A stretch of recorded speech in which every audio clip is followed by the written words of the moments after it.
Greetings, fellow tea tasters. Welcome to Walker Tea Review. Learning to appreciate and taste teas is an experience that will require you to really uncover and discover lots of different teas. And each tea has its own story, and Walker Tea Review is here to tell those stories. We have a tea today. It is from Norbu tea. I'm about to turn it the wrong way and spill it everywhere. We're going to be looking at this tea. It is a oolong tea. And we're going to go ahead and get this started. We've got our tea tasting equipment, including a Chinese gaiwan. We've got our water boiled and ready to go. To understand and to appreciate and to gain full perspective on teas, you have to taste a lot of them. And Walker Tea Review is part of that. Just above there's a button that says Join a Tea Tasting, where you can find out our schedule of upcoming teas. Now I'm going to pause for just a moment and tell you that we're using a teaspoon, regular old standard issue teaspoon.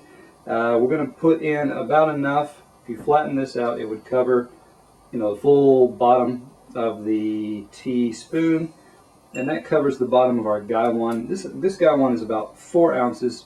I'm going to add just a little more, just a pinch. That's another 5-7 leaves there. And yes, if you are wanting to join, you can go right up above where you'll find a schedule of upcoming teas that we're going to be tasting. You can choose a few to order in advance. Have your tea equipment ready. There's suggestions if you don't have your own equipment. Suggestions of tea or equipment that you may want to get, like a kettle, like a gaiwan.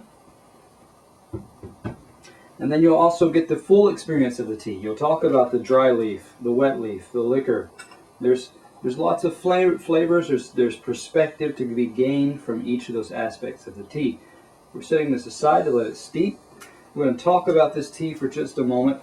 Now you'll notice it comes sealed and inside this foil bag, and it's been vacuum sealed, so it's all wrinkled up from pressing against the leaves. And then it comes with a resealable bag here. And again, this is from Norbu Tea, which is out of Dallas. This is their diamond grade Tiaguanin oolong tea. It is from Anxi County in Fujian province of China.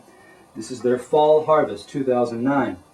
Other information. It is given a diamond grade is the label provided or the description provided by Norbu.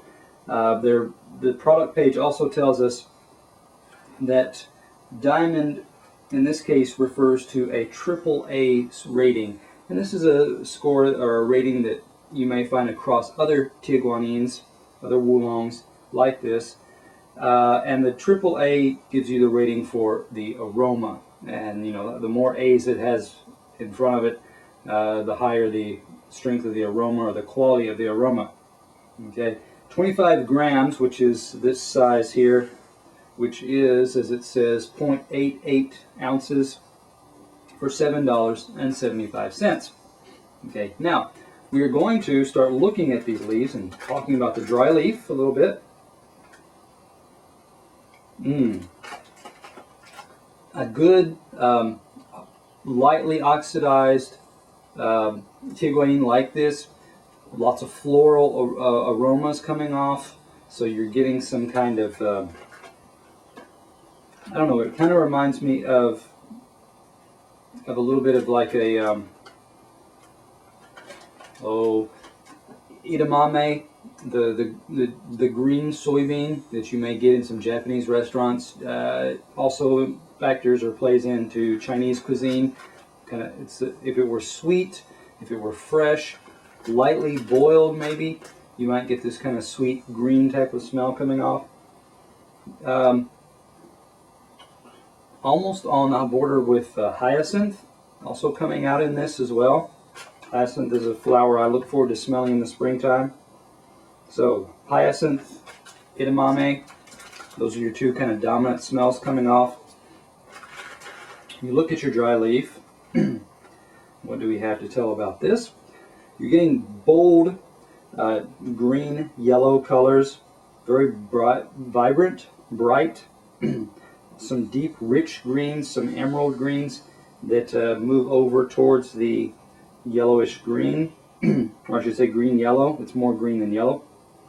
You'll also notice that these are tightly balled. You'll notice, let's get this one. This one is very compact. What we're likely to see is either two leaves and a bud rolled together, or you're going to see individual leaves wrapped up tightly. And we'll see that as we look at our wet leaf. Okay, so I'm going to set this aside. Suggested information from Norbu's indicates that after you break open the seal inside, you want to consume your tea within 30 days for the most, for optimal freshness. Now, you may want to go beyond that, or you may want to experiment with what do you mean by optimal freshness? How much will you actually lose?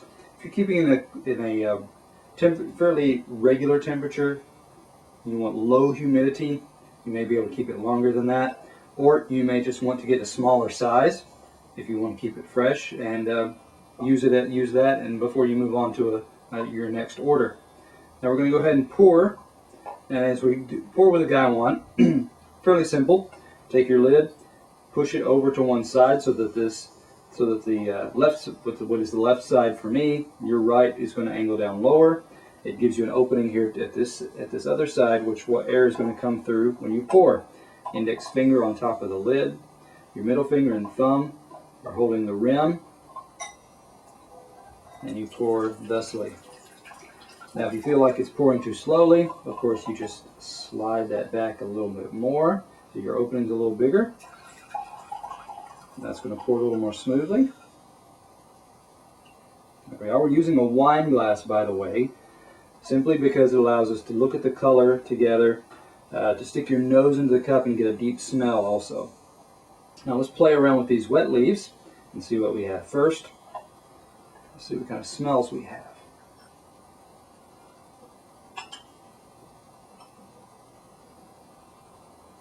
Again, still that kind of edamame, that soybean, sweet green soybean freshness is still there. A little bit of like a sweet snow pea also.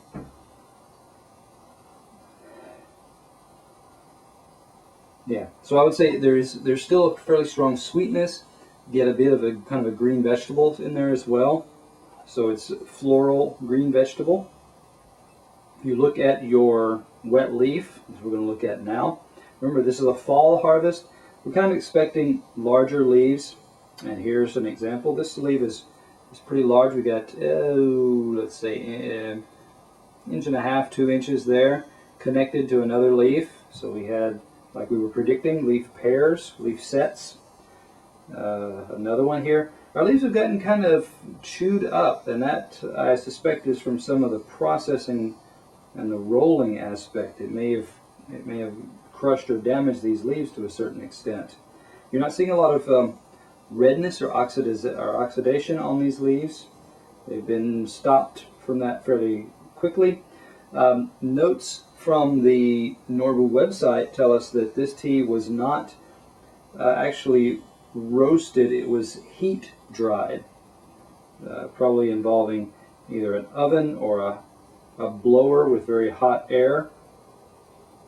So that's what we had. Your leaves also, I mean, if you take a bite on them, they got a thicker feel to them than say a tender green.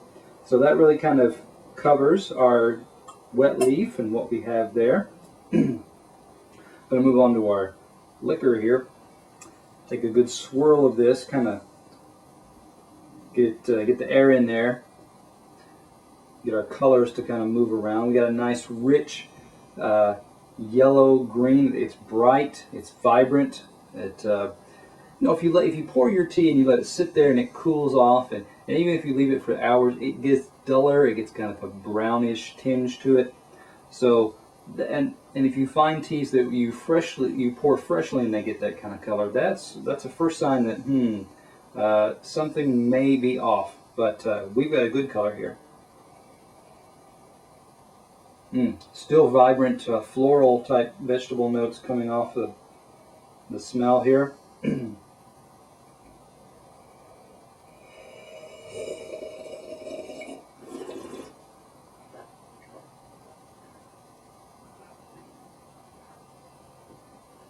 good brothy texture. That's one of the first things that really hits me.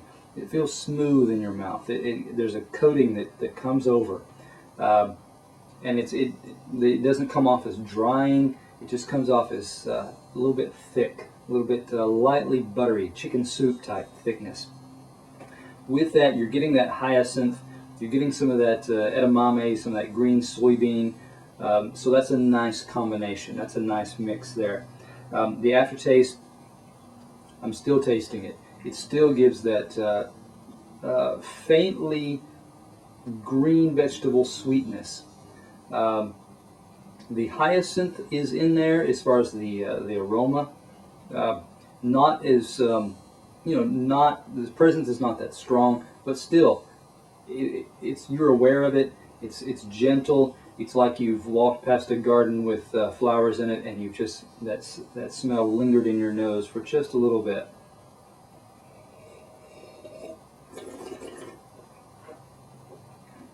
Astringency, I mean, it has a very light amount of astringency compared to other, say, other green teas or other oolongs. You do get a little bit of a feel like you just licked a stamp or something, but no, it's not off-putting. It's in balance with the rest of the tea, and so when you take this tea as a whole and you look at those nice leaves, nicely balled leaves that you had, then you transferred and went to your wet leaf, and you saw those leaves open up. The leaves look like they've been damaged a little bit, and they unfurled in the first steeping, which you may think, okay, how's the second steeping going to taste? Is it going to have any presence to it? In previous tastings, yes, second steepings did carry on, had it fairly consistent with the first steeping as far as strength, potency there. So yes, it does carry on. It does continue to offer. And so you come to the liquor here, and you had that nice variety, that nice balance of the edamame, the vegetable aspect, the floral, the hyacinth, the sweetness of a natural green, fresh vegetable, the floral with the hyacinth, we said, the smoothness in your mouth, really kind of may give a nice smooth coating to there, and the aftertaste continued to feel lightly sweet, without a lot of astringency, very light, very faint astringency. So we gave this tea a 93 just because it's a very pleasant tea. It gave us good steepings on first and second steepings. So yeah, this is something that you want to try out if you're new. If you want to get if you want to experiment, expand your palate, take this one on for size, see how it fits in your range and in your experience. Come back, taste. We've got hundreds of teas here at Walker Tea Review that we've reviewed. Come back, try them with us. Get your tongue, get your appreciation, and share that knowledge with others, with those around you.